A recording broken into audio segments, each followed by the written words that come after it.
அதுதான் வைரஸ். ஆயுட்காலம் இது கிடையாது, ஆயுட்காலமே இது கிடையாது. இதுதான் ஆரம்ப கால நிலை. ரெண்டாவது பழங்கள், ரெண்டாவது புழுக்கள் கிடையாது. புழு வருது இல்லையா, புழு. அது புழு வரப்போ தொடுதல் நகர்ந்து தொடுதுன்ற உணர்ச்சி இருக்குது, நகர்கின்ற உணர்ச்சி வந்துருச்சு. அப்போ ரெண்டுலேயும் இருக்குது. தாவரத்திலிருந்து வேறுபட்டுருச்சு, தாவரத்திலிருந்து வேறுபட்டு. அப்போ தாவரம் தான் புழுவாக மாறிவிடுகிறது. தாவரத்திலிருந்து அடுத்த நிலை தான் புழு. அதுக்கு ரெண்டையும் வந்துருச்சு, தொடுதல் நகர்வு. சரியா? இனப்பெருக்கு வேகம் கொஞ்சம் குறைகிறது. இனப்பெருக்கு வேகம் புழுவுடைய வேகம் குறைகிறது. வைரஸ் இருந்து மாறி இருக்கு. புரிஞ்சிச்சா? அடுத்தது உயிரினத்தின் பெயர் பூச்சிகள். பல வகையான பூச்சிகள். கண்ணில் பார்க்குற பூச்சிகள் இருக்கு இல்லையா, அந்த பூச்சிகள் பார்த்தீங்கன்னா தொடுதல் நகர்தல் காண்தல் இருக்கும். தொடுதல் இருக்கும். அப்போ தாவரம் தான் பூச்சியாக மாறுது. தாவரம் தான் என்னவா மாறுது? பூச்சியாக மாறுது. அதுதான் அங்கே புரிஞ்சுக்கணும். இனப்பெருக்கு வேகம் குறைஞ்சிருக்கு. மற்றது காட்டில் இனப்பெருக்கு வேகம் குறையுது. ஒரு பக்கம் இனப்பெருக்கு வேகம் குறையுது, அறிவாற்றல் அதிகமாகுது. இப்போ அறிவாற்றல் வளர வளர தான் அறிவே ஆற்றல், அறிவே சக்தி இருக்குது. அறிவே சக்தி. இனப்பெருக்கு வேகம் குறையுது, அறிவாற்றல் அதிகமாகுது. அடுத்து 4ஆம் நிலை வருது. 4ஆம் நிலை வருகிறது ஊர்வன மற்றும் பாம்புகள். ஊர்வன மற்றும் பாம்புகள், பல விதமான பல ஊர்வன பாம்புகள் முதலியன. அதுக்கு பார்த்தீங்கன்னா 4 தொடுதல் நகர்தல் காண்தல் நுகர்தல் சுவாசத்திலேயே வந்துச்சு. அப்போ அங்கே அறிவு 4 நிலை. அப்புறம் நேரம் இனப்பெருக்குவாங்க. இனப்பெருக்கு நிலை வேகம் குறைந்து விட்டது. இப்போ இனப்பெருக்கு வேகம் குறைய குறைய அறிவு நிலை என்னாகுது?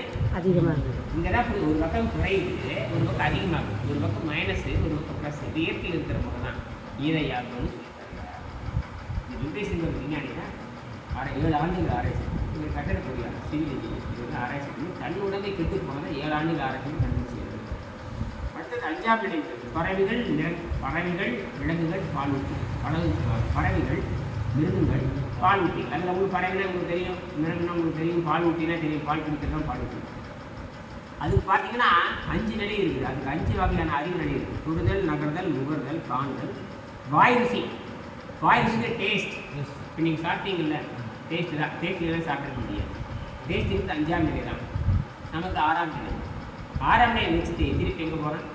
5க்கு வரோம். அதுவே தப்பு தான். 6லேருந்து 7க்கு தான் போகணும். நம்ம ருசிக்காக என்ன பண்ணுறோம்? ருசிக்காக என்ன பண்ண தின்னுட்டோம்.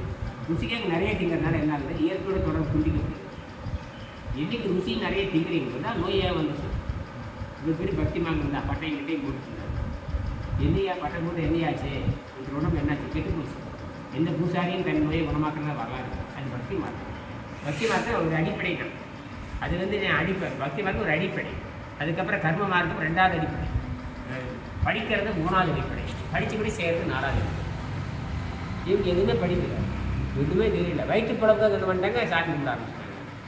பூசை பண்ணுறது திரும்ப வயிற்று பழப்புக்காக. கடவுளை அறிவதற்கல்ல. இந்தியாவில் நடக்கிற மேற்கு நாட்டில் நடக்கிற எல்லா சமயம் நடக்கிற அத்தனையுமே வயிற்று பழப்புக்கு தான் பூசை பண்ணிட்டு இருக்கிறீங்க. இதுக்கு உண்மையா பொய்யா? கோயிலில் பூசாரி கொண்டிருக்கிறேன் எதுக்காக? மானங்கட்ட வயிற்று பழப்புக்காக என்ன பண்ணிட்டு இருந்தீங்க? ஒவ்வொரு மதத்தில் என்ன பண்ணிட்டு இருக்காங்க? ஒவ்வொரு மதத்துலேயும் யார் அறிகிறதில்ல. இயற்கை அறிகிறதோ அல்லது கடவுளை அறிகிறதோ அல்லது வெட்ட வழி தட்டை வெயில் இருப்போர்.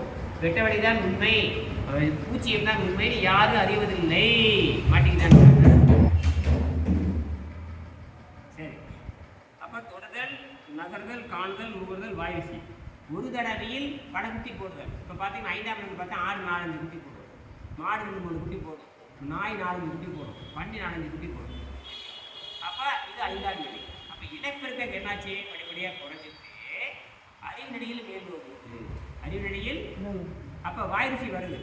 இந்த வாய்ருசி இன்னொரு எடுத்துக்காட்டு சொல்லலாம். இந்த பிறந்த குழந்தைன்னு சொல்லணும் இல்லையா? பிறந்த குழந்தை கண்ணு முடிக்காது. கண்ணு முடிக்க 2 நாள் ஆகும், 2 நாள் 3 நாள் ஆகலாம். அந்த நேரத்தில் என்ன பண்ணுவாங்கன்னா வாயில் தேன் வைப்பாங்க. தேன் வைக்கிற ஒரு மூஞ்சி சிரிச்ச மாதிரி மாறும். அதே வசம்பு வச்சா மூஞ்சி சுருங்கிற மாதிரி மாறும். அப்போ வாய் ருசி தான் அந்த குழந்தை. கண்ணு முடிச்சிருக்காது, வாயில் என்ன பொருள் வைக்கணும்னு தெரியாது, எதுக்கான யார் நிற்காதுன்னு தெரியாது. ஆனால் வாய் ருசி மட்டும் தெரிந்து வைத்திருக்கிறது. அப்போ குழந்தை 5ஆம் அறிவு. ஏன்னா அந்த பகுத்து கிடையாது, பகுத்தறிவு இல்லாது.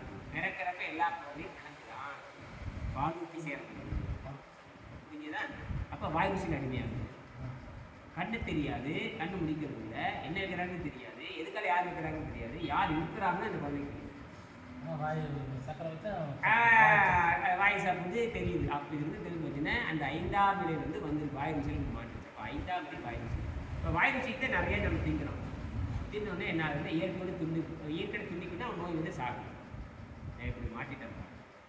அப்போ சாதாரண உணவு திங்கிறோம் கூட இயற்கை ரகசியம் அறியாமலேயே செத்து போயிருந்தான். இப்போ கண்டுபிடிப்பு மிகப்பெரிய கண்டுபிடிப்பு. நான் நினைச்ச முன்னாடி எங்களோட பேச முடியும். அதுக்கு தான் எனக்கு கண்டுபிடிச்சதை தவிர 24 மணி நேரம் நோண்டுறதுக்காங்க. இன்னைக்கு 24 மணி நோண்டுற மாதிரி கொண்டு போயிருக்காங்க. அறிவியல் நல்லா இருக்கணும், தவறாக கொண்டு போயிருக்காங்க. உங்களோட பேசிக்கிறோம். அப்போ இந்த தூரத்தை குறைப்பதற்கும் தனிமையை குறைப்பதற்காக கண்டுபிடிக்கப்பட்டது.